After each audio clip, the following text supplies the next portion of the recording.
hermanos sean unidos, porque esa es la ley primera. Tengan unión verdadera en cualquier tiempo que sea, porque si entre ellos pelean, los devoran los de afuera. 90 buques mercantes, 20 de guerra, 20 de guerra.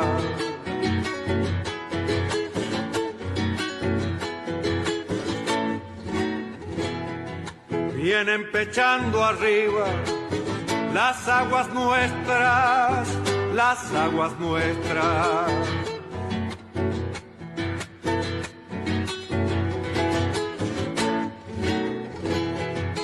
Veinte de guerra vienen con sus banderas, con sus banderas.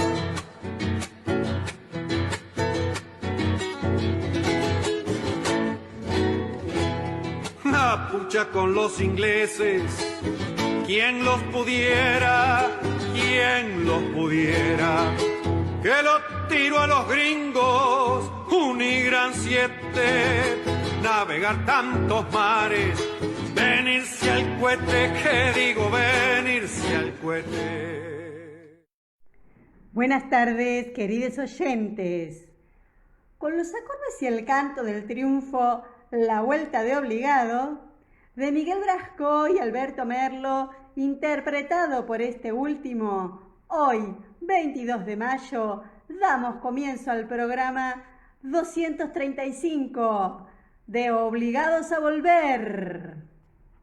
Programa que se transmite todos los sábados a las 18 horas y ahora también los miércoles a las 18 horas por nuestra página en Facebook, Obligados a Volver, programa radial.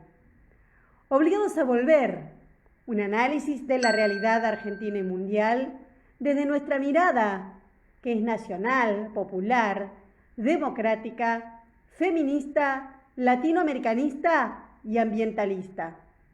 Obligados a volver, porque como dijo el general San Martín, cuando la patria está en peligro, todo está permitido, excepto no defenderla. Recordando además nuestras consignas fundacionales: lealtad a Perón, Cristina Conducción. Comité de dirección: Norberto Raful, Edgardo Margiota, María Graciela Zavala y quien les habla, Marina Martínez. En la operación técnica, Nicolás Rearte. A continuación, Norberto nos comentará, como suele hacerlo, el temario de nuestro programa de hoy. Buenas tardes, Norberto. Buenas tardes, Marina. Buenas tardes a todos, todas y todes les oyentes de Obligados a Volver. Temario del programa número 235 del sábado 22 de mayo. Organizado como siempre en dos bloques. En el primer bloque tenemos la presencia de Hernán Pereira y su informe sobre política internacional. Y luego los temas de Cava de Irene Ring, pero que esta vez se va a referir al tratamiento de la pandemia en la Argentina y el mundo. Se cierra el primer bloque con una intervención musical de RS Positivo, que va a hablar sobre la vacuna argentina. Y a continuación entonces aparece el segundo bloque con el panorama teatral a cargo de Ana Acrogliana, que hoy nos va a hablar sobre el manifiesto teatral. Y luego la columna Vamos al Cine habitual se va a desdoblar en la columna del aporte del cine argentino, que va a ser Daniel Calderón, con la película Que Dios se lo pague. A posteriori, escuchar la mirada de Rubén Usati con Blow Up. Y cerrando entonces el programa, la presencia del himno de La Rioja por la orquesta Enrique Angelelli. Dicho esto, ¿qué te parece, Hernán, si arrancás con tu columna? Buenas tardes, compañeros. Este es el informe de política internacional. Mi nombre es Hernán Pereira. Soy colaborador de Obligados a Volver desde hace varios años. Indudablemente estamos en una semana donde la noticia política más importante fue el resultado de la elección de los constituyentes y elecciones municipales en Chile, donde la derecha sufrió una catastrófica derrota, la más importante en los últimos años. Generalmente el panorama político chileno ofrecía tercios, un tercio para la derecha, un tercio para la democracia cristiana y un tercio para la fuerza de izquierda. Esa ha sido la conformación del mapa electoral durante muchísimos años, pues ahora la derecha sacó el 21% de los votos. Es decir, nada a desaparecer del panorama político en los próximos meses, por lo menos. De todos modos,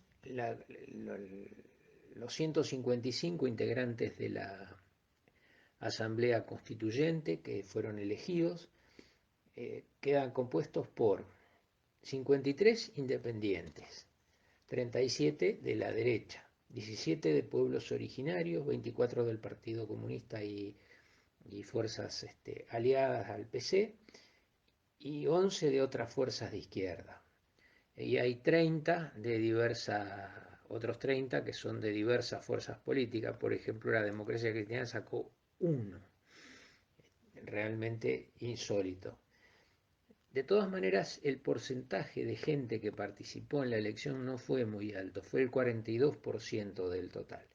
Y lo que no está claro hacia el futuro es quién va a llevar el liderazgo político de los independientes para negociar con la fuerza de izquierda, porque entre los dos tienen los 2/3 de la Asamblea Constituyente y con esto podrían incorporar todas las medidas que acuerden, pero si no logran un diálogo político importante y una uniformidad de criterios, el panorama político va a ser difícil en los próximos meses.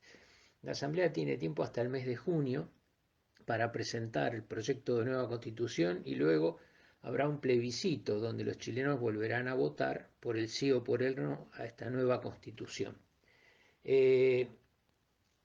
La derecha acusó el golpe, prácticamente el gobierno de Piñera está renunciado, ¿sí? Todos los ministros han puesto su cargo a disposición del presidente de Chile y habrá que ver cómo pueden reorganizar sus fuerzas, pero de todas maneras para la elección presidencial de noviembre próximo se estima que no va a tener grandes chances.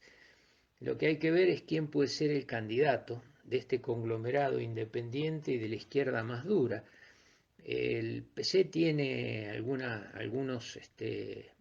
figuras, hay algunos intendentes que están bien ubicados electoralmente, pero de todas maneras estamos hablando de porcentajes menores al 20%, casi cercanos al 10%. Es decir, que es muy temprano todavía para poder dar un pronóstico más o menos acertado. Y lo que hay que decir de los llamados sectores independientes es que es un conglomerado muy heterogéneo. Hay mucho de fuerza antipolítica allí, ese antipartido político, hay mucha decepción con los partidos políticos. De hecho, la Concertación ha sacado 11 convencionales constituyentes, un número realmente muy, muy exiguo, y prácticamente la Concertación desaparece del mapa electoral chileno y probablemente de la vida política chilena.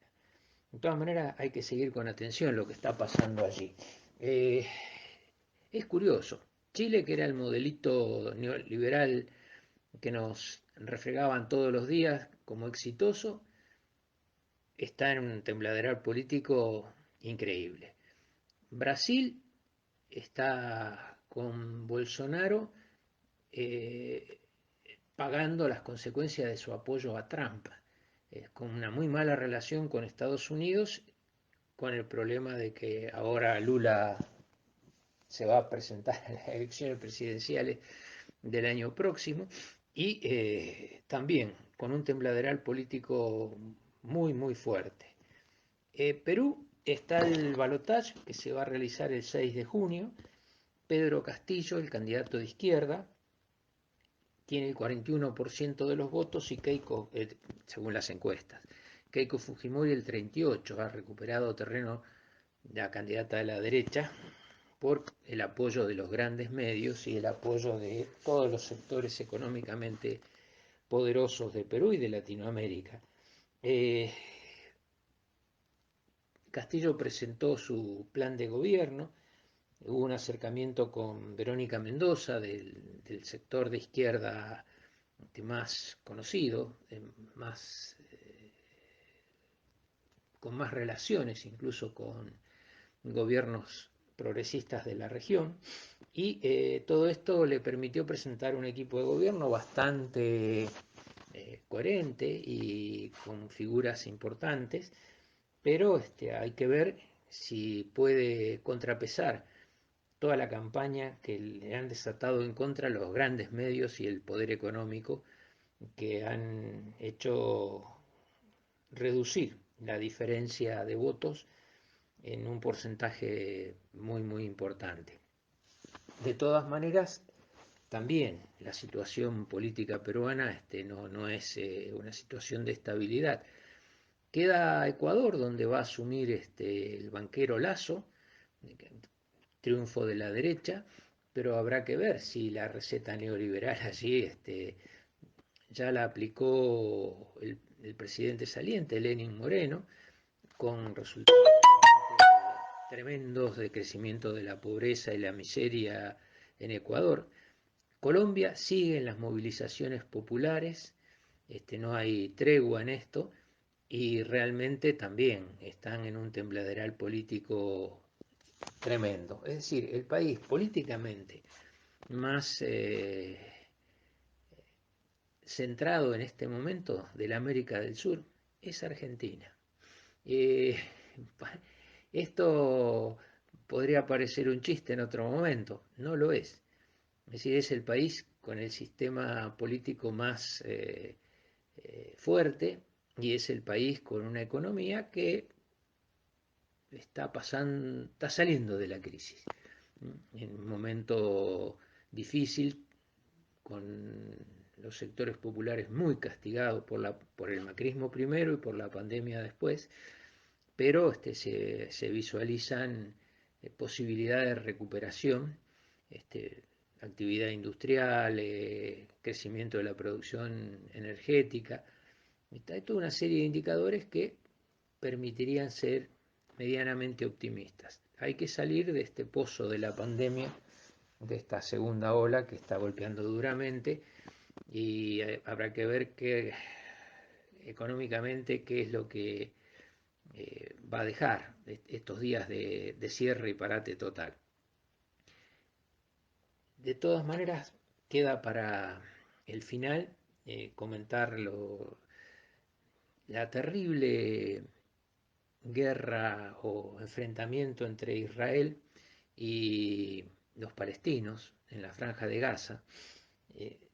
Murieron 12 israelíes y 232 palestinos, 63 niños entre esas 232 víctimas y alrededor de 1.500 heridos en la Franja de Gaza, sobre una población total de 2 millones de personas.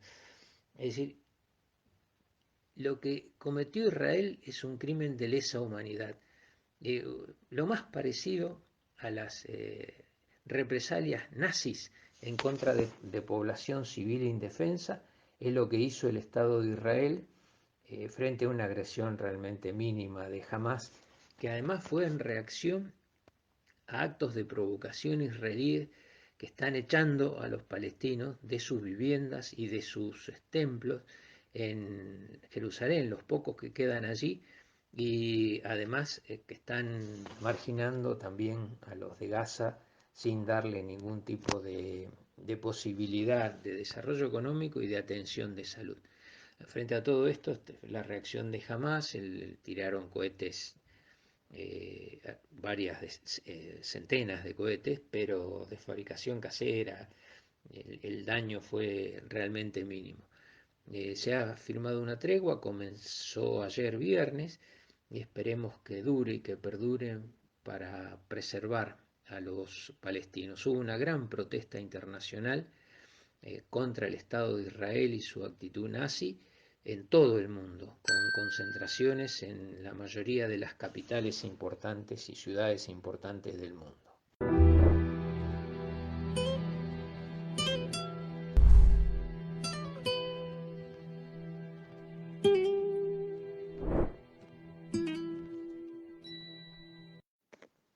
Buenas tardes, compañeras y compañeros de Obligados a Volver. Nos reencontramos en esta columna que trata sobre temas de Ciudad de Buenos Aires. Soy Irene Ring y bueno, hoy nos vamos a ir un poco más allá de lo que es la Ciudad de Buenos Aires, aunque no va a dejar de estar presente. El tema que quería tratar hoy junto a ustedes era la cuestión de cómo se aborda la pandemia en países diferentes al nuestro, diferentes a lo que es Occidente, y ver las diferencias con nuestro país, por ejemplo. Nuestro país está en un momento terrible, con una cantidad de casos diarios que superan los 30.000 casos, con cantidad de muertos que oscilan entre los 700, 750, 600, una cantidad impresionante, con una incidencia también que es preocupante, principalmente en el AMBA y específicamente en la ciudad de Buenos Aires y en ciudades como Mendoza, como Córdoba, como Rosario. Tenemos un sistema de salud en gran parte colapsado, tanto privado como público. Los médicos no dan abasto, los enfermeros tampoco, todo lo que es el personal sanitario. Así que bueno, aunque se agreguen camas, aunque se compren nuevos respiradores, no se puede multiplicar médicos, enfermeros, auxiliares, ¿no? Y principalmente el personal como los médicos, ¿no? Y los enfermeros que se forman de una manera que necesitan una preparación que lleva tiempo. Así que eso no se puede multiplicar, es finito, es limitado. Eso debería entenderse mejor, porque a veces parece que todo es una cuestión edilicia, que sí es importante, pero no es solo lo edilicio, está el recurso humano, ¿no? Como se suele llamar. Así que, bueno, tenemos entonces esa situación en la que si bien, bueno, tenemos estas cuestiones que están bastante complicadas, sí hay por parte del gobierno, una postura activa en lo que es compra de vacunas, más allá del tema este con Sigman, ¿no? Que bueno, no vamos a entrar en esta columna con eso, pero sí podemos decir que continuamente llegan vacunas que el Estado Nacional se preocupó y se ocupó de comprar. Así que, bueno, ahí el problema que podemos ya empezar también a marcar es que si bien tiene esta cuestión de comprar vacunas que es tan importante y las compra el Estado Nacional, cuando las distribuye, tenemos situaciones como lo que hizo Rodríguez Larreta acá en Ciudad de Buenos Aires, ¿no? Desviando las vacunas compradas por el Estado al sector privado, rompiendo la lógica de lo público, lo que es para todos, lo que tiene que ver con las prioridades, quienes tienen que estar primeros en el listado de acuerdo a sus trabajos, a sus edades, a sus riesgos. Bueno, así que Larreta tenemos rompiendo eso. Después tenemos intendentes como el de Olavarría haciendo perder 400 vacunas porque se había roto la cadena de frío. Después tenemos un funcionario en Corrientes que no recuerdo bien qué función tenía, pero iba en un auto con vacunas, choca o vuelca y resulta que tenía vacunas que no se sabe qué hacía llevándolas de la forma en que las llevaba. Y bueno, y tenemos a los medios de desinformación y de odio, primero diciendo que las vacunas eran un veneno, principalmente la rusa, promoviendo fiestas clandestinas, marchas, el producto la cloroquina o algo así que se llamaba. Bueno, haciendo todo lo posible para que las cosas vayan mal y cargarle los muertos al gobierno nacional. Así que bueno, en ese cuadro de situación termino teniendo la información. Muchas veces uno no sabe qué es lo que sucede en otros países que no son los de Occidente, o sabe poco también de los otros países de Occidente, ¿no?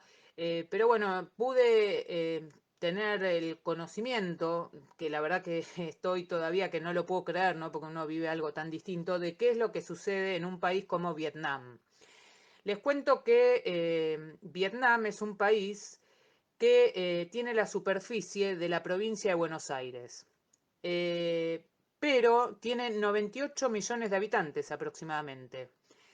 Ahí ya, bueno, uno puede decir, entonces es un país chico con una cantidad de población inmensa, ¿no? Entonces uno puede deducir, cómo deben estar con el tema del coronavirus, ¿no? Porque si es un país chico con mucha población, deben estar peor que nosotros. Bueno, ahí viene la sorpresa, ¿no? Así que espero que estén sentados.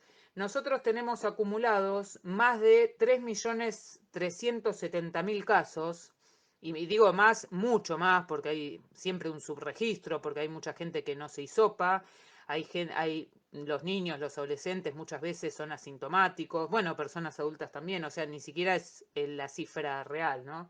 Así que tenemos más de 3.370.000 de casos de contagios acumulados en un país inmenso, ¿no? De 71.771, o sea, un país en el que la población podría estar distribuida de una forma en la que no haya grandes conglomerados, pero bueno, no es lo que sucede, ¿no? No hay una buena distribución poblacional. Hay ciudades que concentran mucha población, como la ciudad de Buenos Aires, y muchas veces viviendo en las peores condiciones, como en la ciudad de Buenos Aires, a pesar de ser el distrito más rico. Bueno, a lo que voy es, mientras en este país inmenso, con esta poca cantidad de población en comparación con otros países, bueno, en este caso Vietnam teniendo 98 millones de habitantes y la superficie de la provincia de Buenos Aires, tiene una cantidad de contagios de 4.512 hasta el día de hoy. O sea, nosotros tenemos 3.370.000 y Vietnam tiene 4.512. A la vez, mientras nosotros tenemos 71.771 muertes, más en realidad, ellos tienen un acumulado de 37 fallecidos. Bueno, el dato es sorprendente, ¿no? Y uno se puede preguntar, bueno, ¿qué es lo que estamos haciendo nosotros? ¿Qué es lo que están haciendo ellos? Bueno, ¿qué es lo que están haciendo ellos? Ellos vienen siendo mucho más estrictos con las medidas, porque ellos tienen claro que si se toman cuarentenas estrictas, se hace un control de los casos contagiosos. Ellos tienen un rastreo que va desde el que se contagió hasta los 5 contactos más cercanos que tuvo esa persona. Y se van haciendo cuarentenas que ni siquiera son de 10, de 14 días, son un poco más extensas. Pero bueno, fíjense que esa posición más organizada, más estricta y más centralizada hizo y hace que estén en mejores condiciones, que se hayan salvado vidas, mientras acá estamos en esta situación que justamente tiene que ver con que no hubo criterios que sean centrales. El año pasado sí hubo algo de esto, aunque también hubo errores, pero bueno, también se va aprendiendo, ¿no? Porque no se tiene en pandemia todos los días. Pero bueno, el año pasado, por ejemplo, había un semáforo epidemiológico que marcaba cuándo se podía tener clases y cuándo ya no se podía tener clases. Ese semáforo epidemiológico se lo eliminó, favoreciendo a la postura de Larreta, que ha sido mencionado en una oportunidad como amigo, y que en realidad no es ningún amigo, y que gran parte de lo que estamos viviendo es por haber podido Larreta avanzado, no solo Larreta, podemos también hablar de ciudades gobernadas por el mismo signo político que Juntos por el Cambio, que especulan, yo no diría políticamente, sino insultando a la política, con un tema tan delicado como la salud y la vida de las personas. Así que ojalá que conociendo esto de que hay países con otras formas de manejo de la pandemia, con otras maneras, pueden entonces salvar vidas y pueden salir de este flagelo mucho más rápidamente de lo que vamos a salir nosotros si Dios quiere, ¿no?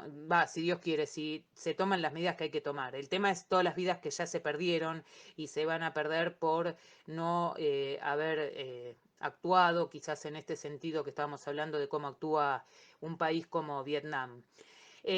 Antes de dejarlos, también quería hacer la siguiente observación. Así como pasa acá en Buenos Aires, también uno puede observar, por ejemplo, en Madrid, en Barcelona, hay ciudades que tienen más población un gran porcentaje de población de derecha, que tienen un posicionamiento individualista, ¿no? Del sálvese quien pueda, de, bueno, yo hago lo que quiero. Me acuerdo, bueno, acá en Argentina, en Canal 13 había una serie que se llamaba, una novela que se llamaba Los ricos no piden permiso, ¿no? Y hacen sus fiestas y después promueven eso desde los medios de comunicación y hacen politiquería con todo esto. Bueno, a esos es a los que les va mal, a los que les va mal porque tienen esta postura individualista del sálvese quien pueda y no me importa nada. Evidentemente a los países que les va mejor es a los países que son más solidarios, que tienen una cultura más de lo colectivo, de lo público, de que me tengo que cuidar yo también pensando en el otro y el otro se va a cuidar también pensando en mí. Bueno, cuanto más me parece solidaria la cultura, el posicionamiento, las medidas, cuanto más se da lugar a un Estado presente y fuerte, mejor puede ir. Así que si nos vamos a manejar con la lógica del lucro, de los intereses espurios, por ahí tenemos que saber que las muertes van a seguir sumándose y no se va a terminar. Así que bueno, esperemos que prevalezca la salud, la vida por sobre todo, y ya estuvimos pensando entonces cuál podría ser la forma. Bueno, hasta la próxima columna, un abrazo grande, chau chau.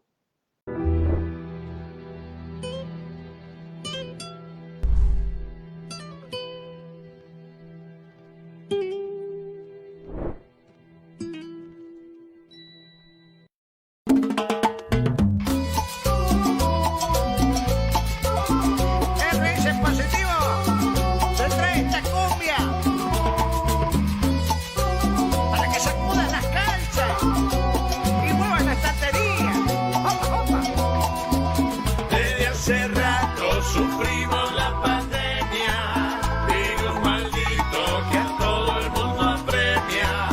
Necesitamos otra buena vacuna, todo el planeta está buscando una. Tienen la suya los norteamericanos, una los rusos y otra los cubanos. Hay una inglesa y hay otra de los chinos. ¿Cuál hace falta? La de los argentinos. Evita que te enfermes, evita que estés mal, evita la vacuna del campo popular, evita que te internen, evita el hospital, evita la vacuna que hay que desarrollar. RS positivo. Si querés levantar las defensas con un poco de alegría, suscríbete al canal de YouTube RS Positivo. Es necesaria una vacuna urgenta para que la gente esté sana y contenta. Una vacuna que al virus lo combate, vendrá con birra, con choripán y mates, que cure a todos, mujeres, niños y hombres, y sobre todo que tenga un lindo nombre. Si es Argentina, es buena y es gratuita, no hay otro nombre, es la vacuna Evita. Evita que te enfermes, evita que te mal, evita la vacuna del campo popular, evita que te internen, evita el hospital, y aunque sea de la contra, te vacunamos igual. Evita que te internen, evita el hospital, y aunque sea de la contra, te vacunamos igual, y aunque sea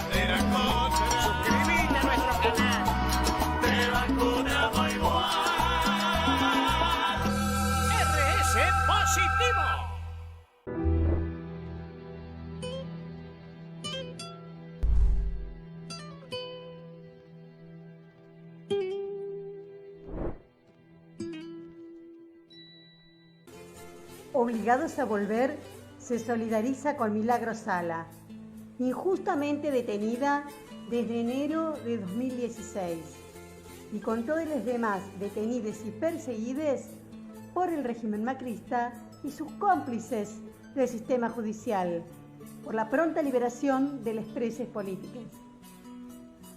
Antes de continuar con Obligados a Volver, les invitamos a conocer todos nuestros medios de comunicación.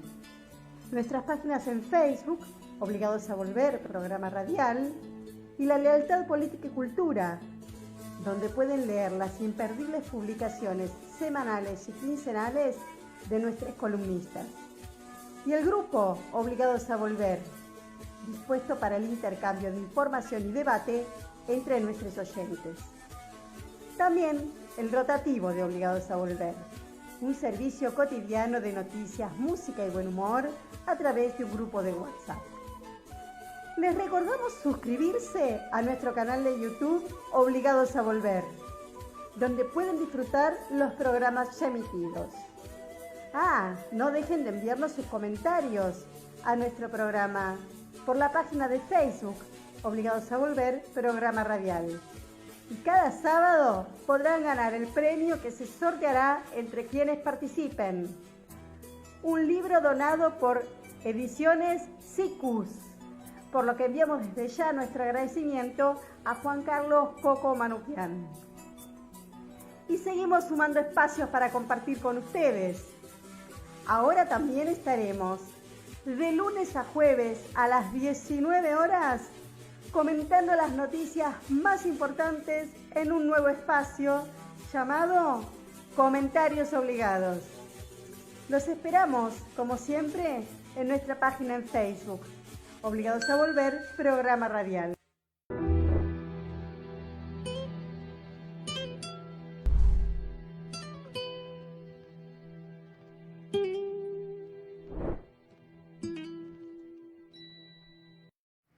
Buenas tardes, queridos oyentes de Obligados a Volver. Soy Ana Crogliano y esta es la columna teatral. En el día de la fecha, y teniendo en cuenta que nos tenemos que seguir cuidando y mucho más en este momento en que la realidad de nuestro país hace que estemos en una verdadera emergencia sanitaria, sobre todo en el área metropolitana, quería dedicar la columna para compartir con ustedes este trabajo, un video realizado por Rocío Maruenda, donde expresa la voz de todos los que amamos al teatro.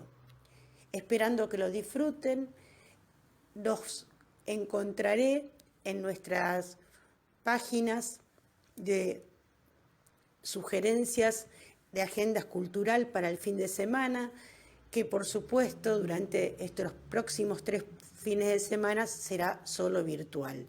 Los saludo hasta nuestro próximo encuentro. Los hogares son aquellos lugares donde nuestro corazón siente alegría por latir. Los teatros son aquellos lugares donde aprendemos qué hace latir nuestro corazón. ¿En qué frecuencia? ¿Con qué palabras? ¿En cuáles acciones? ¿Desde cuáles historias?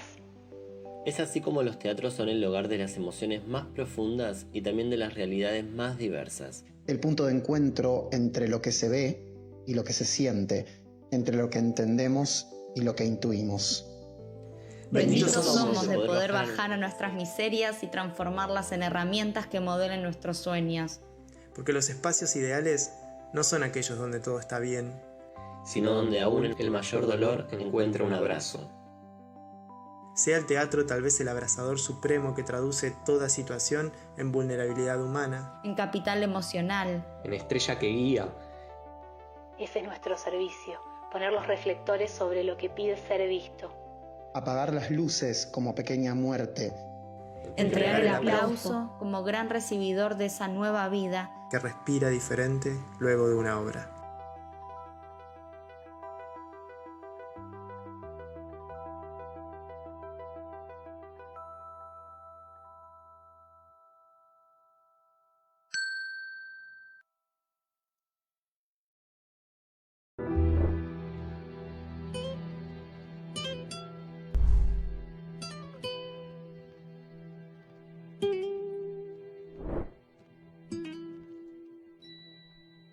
tardes a todos y a todas. Hoy voy a iniciar una nueva columna sobre cine nacional. En realidad, ni siquiera es sobre cine nacional, es sobre un determinado cine nacional, el que responde al realismo social. ¿Qué es el realismo social? El realismo social, que se hizo muy conocido por el neorrealismo italiano, que es una de sus expresiones, se caracteriza por usar luz natural desde lo técnico, por tomas directas con cámara al hombro.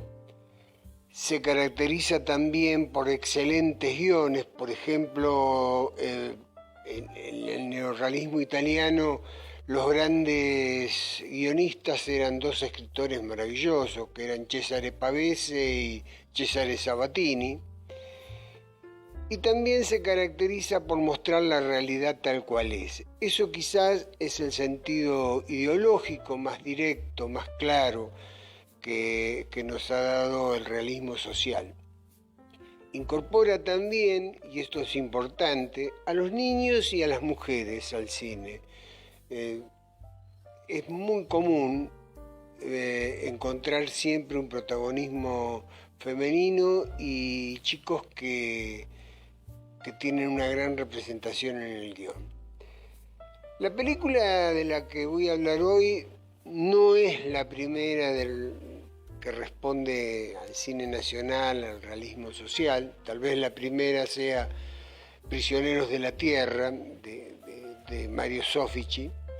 Pero yo hoy voy a hablar de una película que enlaza lo que es el peronismo y lo que es la censura que tuvo la cultura que generó el peronismo después del año 55. Voy a hablar de Dios se lo pague. Dios se lo pague es una película icónica, técnicamente perfecta para la época, que tiene una característica muy singular que nunca se dice. Fue el primer film argentino que fue seleccionado por la Academia de Artes y Ciencias de Hollywood para competir por el Oscar como película extranjera. No ganó, pero fue seleccionada. Y además fue su tiempo de permanencia en cartel. No solo en Buenos Aires, sino también en París y en Nueva York. Dios se lo pague estuvo la friolera de 3 años en cartel. Esta película de Luis César Amadori, protagonizada por Zuli Moreno y Arturo de Córdoba, tiene un guión de un gran director argentino y guionista, que era Tullio De Micheli. Tullio De Micheli, que tiene una obra muy interesante para verse, un documental sobre Eva Perón, que se llama precisamente Eva Perón, que se ha visto poco, pero realmente lo recomiendo. Pese a que Tullio De Micheli no era peronista y que no tenía buena relación con el peronismo, hizo un documental muy respetuoso, muy documentado sobre Eva Perón y además con una mirada afectuosa, con una mirada realmente que a los peronistas nos cae bien. Dios se lo pague, con dirección de Amadori, repito, y guión de Tullio De Micheli, se encuadra dentro de lo que es el realismo social. La anécdota está basada en una obra de teatro que fue un éxito, pero mundial, del brasilero Horacio Camargo. Tuvo en Río de Janeiro, tuvo 15.000 representaciones. Horacio Camargo era un abogado, miembro del cuerpo diplomático brasilero, pero que tuvo un vuelco en su dramaturgia de representar las problemáticas de los obreros y el proletariado pasó a tener una significación muy grande. La adaptación que tiene esta película, esta obra de teatro a la película de Amadori, es muy singular. Es una película donde se desnuda la hipocresía de la clase alta, se ridiculiza un poco en una fiesta memorable que ocurre en la obra, lo que era la visión que tenían las películas de teléfono blanco de una realidad donde la pobreza no existía y era todo jarana y ir al campo y esas cosas, pero que en el fondo todo se movía por interés y por una gran hipocresía. Contando sucintamente la historia es un señor que pasa muchos años preso, que era un señor muy trabajador, que tenía una esposa a la que quería mucho, y en sus ratos libres, que le dejaba su trabajo en una fábrica textil, inventó un telar que ahorraba mucho tiempo y mano de obra, y cuyos planos, no voy a contar los entretelones, se los roba el dueño de la fábrica. Este señor, con la esposa muere y lo hacen condenar a 10 años de prisión. Cuando sale de la cárcel, que es muy inteligente, que es el protagonista, Arturo de Córdoba, comienza a pedir limosna, se disfraza de mendigo y comienza a pedir limosna y además una gran fortuna pidiendo limosna, pero una gran fortuna, se convierte en un hombre riquísimo. Su vida pidiendo limosna lo cruza con Zuli Moreno, que es una mujer jugadora, que se prostituye y con la cual entabla una relación que termina en un casamiento y en un desgarramiento de lo que es la sociedad, donde las cosas materiales es la colma de lujo, de joyas, a Zuli Moreno, y sin embargo nada de eso a ella la hace feliz. A punto de traicionarlo, termina vengándose este hombre del dueño de esa fábrica textil, al que expulsa de su propia firma, y refugiándose en su condición de mendigo, donde lo va a rescatar Zuli Moreno. Esto es anecdóticamente, Dios se lo pague, pero en realidad es mucho más que eso, unos diálogos maravillosos, donde el desprecio por lo material, donde los valores son realzados, y con un elenco realmente muy, muy, muy interesante. Adolfo Lindbergh y Zoe Duchovny, una bellísima actriz argentina que no la hemos visto mucho. Esto es básicamente Dios se lo paga, aunque más no sea por ver esta película tan hermosa, a Zuli Moreno, que se la ve en todo su esplendor. Y como dato cuento que Zuli Moreno nació un 17 de octubre de 1920. Bellísima, distante, hermosísima, realmente hermosísima mujer. Se la aprecia como gran actriz y compañera además, porque tuvo que exiliarse en la caída del peronismo con su marido, Luis César Amador. Esto es básicamente mi introducción a esta nueva columna de cine realista argentino, pero no quería dejar pasar la oportunidad de hablar de Dios se lo pague, que para mí, y recuerdo de mi infancia, es una de las películas más hermosas de las que guardo recuerdo. Bueno, amigas y amigos, será hasta la próxima.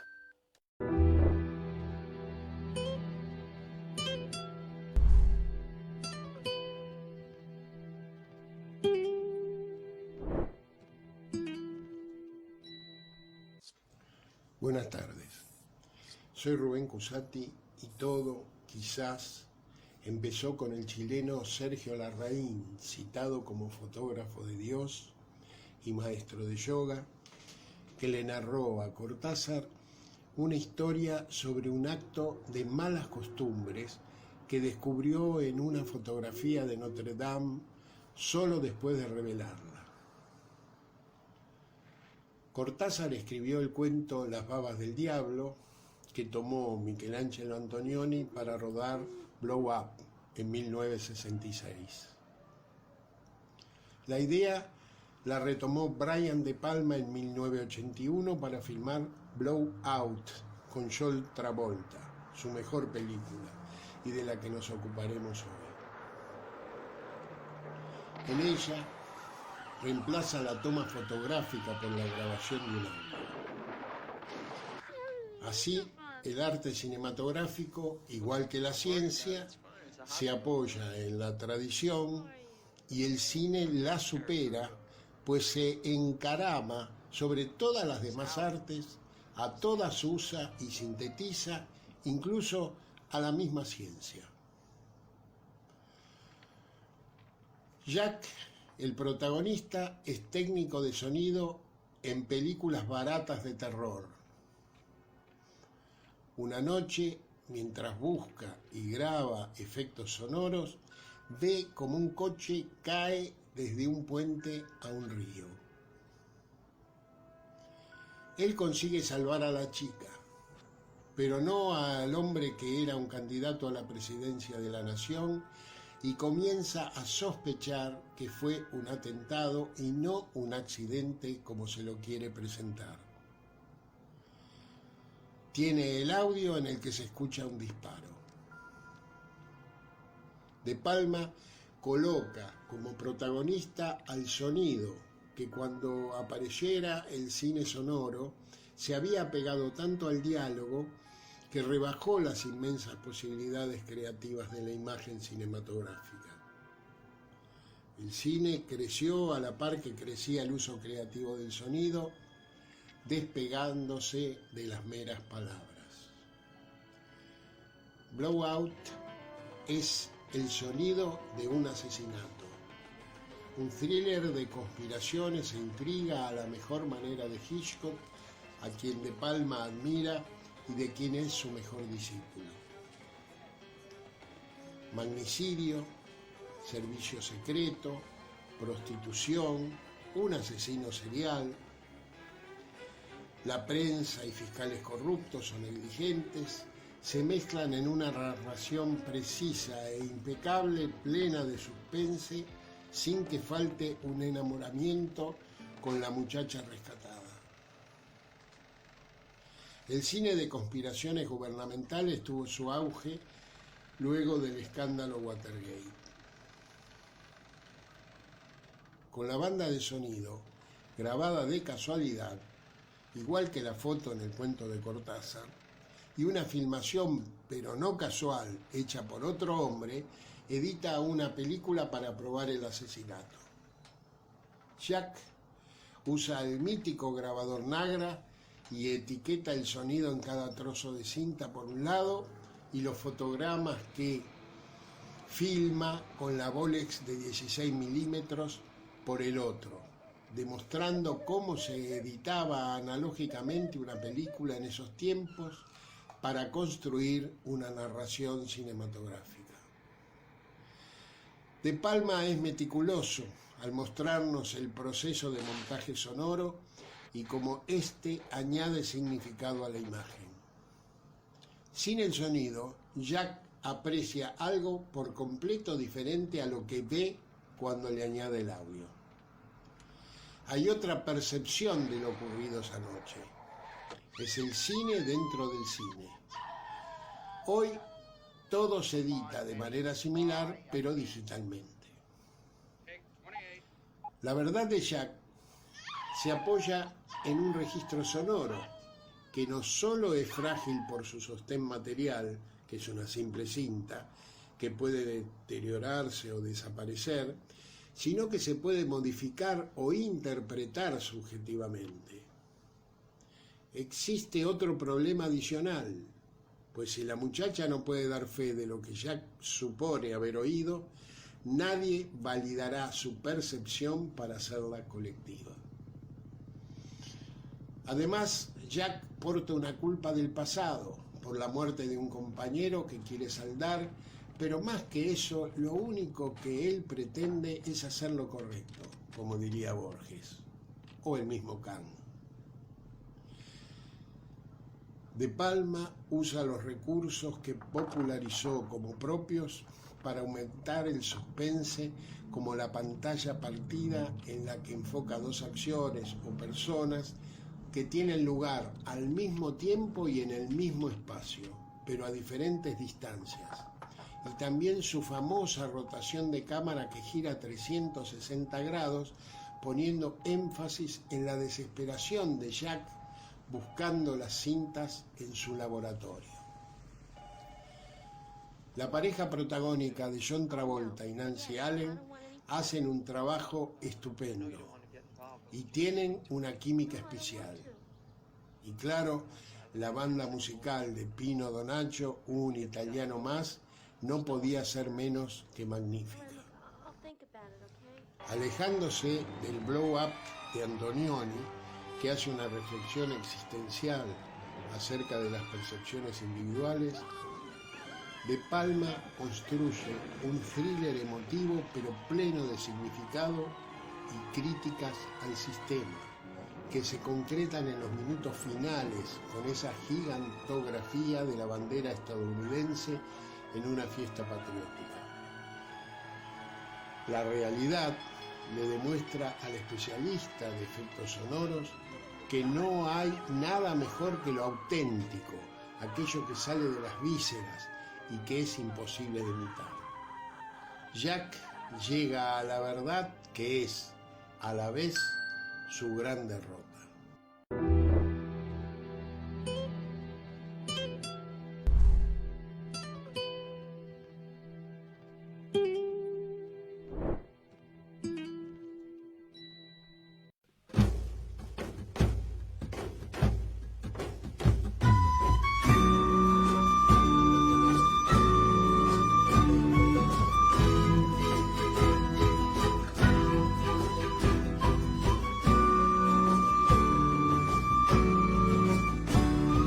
Oigamos el grito del chancho, resonando en el llano infernal, encendiendo en nuestra sangre los volcanes de la libertad. Oíd, riojanos, el grito del chacho, resonando en el llano infernal, encendiendo en la sangre del chango los volcanes de la libertad. Red girones de ponchos y lanzas, el duro entrevero bajo el quebrachal. Y la voz de Quiroga, un trueno, acallada por ser federal. No olvidéis que en el cerro ha quedado la oración de este pueblo de Aguita, escuchando el violín de Solano. Tu palabra bendita aprendió. Ved girones de ponchos y lanzas, en duro entrevero bajo el quebrachal. Y la voz de Quiroga, un trueno, acallada por ser federal. Y la voz de Quiroga, un trueno, acallada por ser federal. Lleva con la fuerza del sol y del sol, Muy fértiles valles por llanos ardientes, por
Se nos está terminando el programa. Agradecemos a nuestro operador Nicolás Rearte por su trabajo que nos permite salir al aire. A todos los oyentes por su atención, especialmente a los que ponen me gusta en nuestras páginas de Facebook. Antes de despedirnos, les recordamos que Obligados a Volver ahora se transmite todos los miércoles y todos los sábados, siempre a las 18 horas, por nuestra página en Facebook, Obligados a Volver, programa radial. Les esperamos entonces aquí el próximo miércoles a las 18 horas. Este fue otro programa de Obligados a Volver, acompañándoles en sus casas desde la de cada uno de los que hacemos este programa, cumpliendo las disposiciones del Gobierno Nacional en la lucha contra la pandemia. Volvimos, pero estamos obligados a seguir militando, porque la patria sigue estando en peligro, ya que la derecha reaccionaria, que no acepta que fue derrotada en las urnas, acecha sin disimulo para desgastar y combatir a nuestro gobierno, elegido por el pueblo. Por eso, continuaremos con nuestra tarea siguiendo el legado del libertador San Martín. Cuando la patria está en peligro, todo está permitido, excepto no defenderla. Recordando y reivindicando nuestras consignas fundacionales: lealtad a Perón, Cristina Conducción.